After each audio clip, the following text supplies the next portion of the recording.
आपल्याशी बोलणार चित्रा वाघ आहेत. ताई, काय सांगाल? खरं म्हणजे नसरापूरमध्ये जो आरोपी आहे तो दोषी ठरलेला आहे, लवकरात लवकर कठोर शिक्षा मिळावी अशी सर्वांचीच मागणी आहे. काय सांगाल? नाही, मला असं वाटतंय की पॉक्सो केसमध्ये पहिल्यांदा इतक्या लवकर फास्ट ट्रॅक वरती येऊन आज दोष निश्चिती सुद्धा झालेली आहे आणि हा जो हरामखोर आहे त्याच्यामधला त्याला दोषी करार केलेला आहे. 29 तारखेला निकालाचं वाचन होणार आहे. मला असं मनापासून वाटतंय, मलाच नाही या राज्यातल्या 50% महिला आणि पुरुषांना सुद्धा, की अशा हरामखोराला मरेपर्यंत फाशी दिली पाहिजे. याच्या सोबतीनेच आपल्याला मालेगाव मधलं डोंगराळे गाव आहे, तिथली एक छोटी चिमुकली आजही न्यायाची वाट बघते.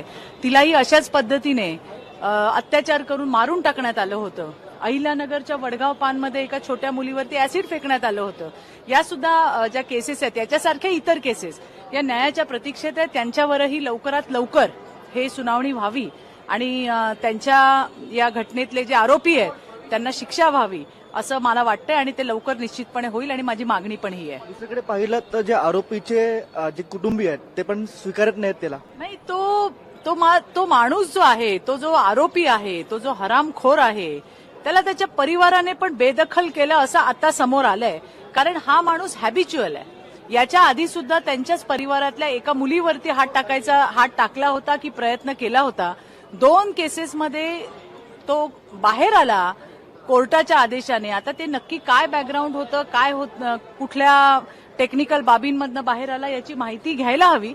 परंतु यावेळेला पुन्हा एकदा बाहेर येऊन त्याने एका छोट्या चिमुरडीचा जीव त्या ठिकाणी घेतलाय आणि त्यामुळे अशा नराधमांना मरेपर्यंत फाशी ही व्हायलाच पाहिजे अशी आमची सगळ्यांची मागणी आहे. अशा घटना पुन्हा होऊ नयेत किंबहुना हे जे हॅबिच्युअल असतात यांच्यावर कठोर कारवाई व्हावी यासाठी पोलिसांनी म्हणा किंवा गृह खात्याने म्हणा काय करावं अपेक्षित? निश्चितपणे गृह विभाग त्यांचं काम करतोय. घटना घडल्यानंतर त्याचे गुन्हे नोंद केले जात आहेत, परंतु हे गुन्हे होऊच नये याच्यासाठी सुद्धा आपल्याला सगळ्यांना काळजी घेतली पाहिजे. पोलीस आणि सरकार त्यांचं काम करतंय. समाज म्हणून आपल्यालाही आपले कान डोळे उघडे ठेवले पाहिजे. रस्त्याने चालताना जर आपल्याला काही विचित्र गोष्ट होताना दिसते आपण थांबलं पाहिजे, आपण विचारलं पाहिजे. ही सगळ्यांची आपली नैतिक जबाबदारी आहे. त्यामुळे सगळ्याच गोष्टी आपल्याला सरकार आणि पोलिसांवर ठेवून जमणार नाही. हा सामाजिक प्रश्न आहे. आपल्याला सुद्धा डोळसपणाने तिथे पाहिलं पाहिजे असं मला या ठिकाणी प्रत्येकाला सांगायचंय.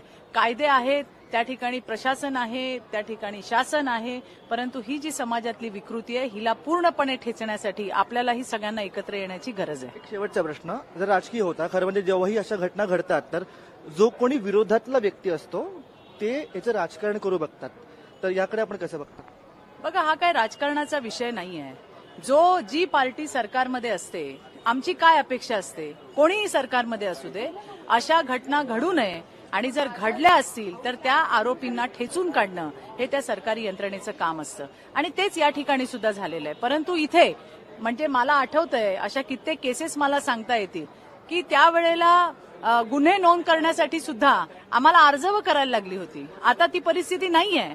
गुन्हे रजिस्टर्ड होत आहेत, आरोपींना पकडलं पण जात आहे, केसेस फास्ट ट्रॅक वरती येत आहेत आणि हे जे नराधम आहे त्यांना शिक्षा सुद्धा होतीये. म्हणजे सरकार कुणाचं पण असू दे, महिलांच्या मुलींच्या बाबतीमध्ये जर घटना घडली तर त्याचा तात्काळ कॉग्निझन्स घेतला गेला पाहिजे. हीच सगळ्यांची मागणी असते, मग ती सत्तेमधले लोक असू दे किंवा विरोधातले लोक असू दे.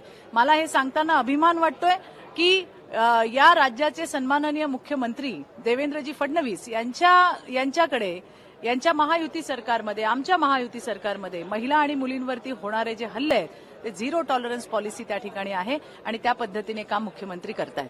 थँक्यू.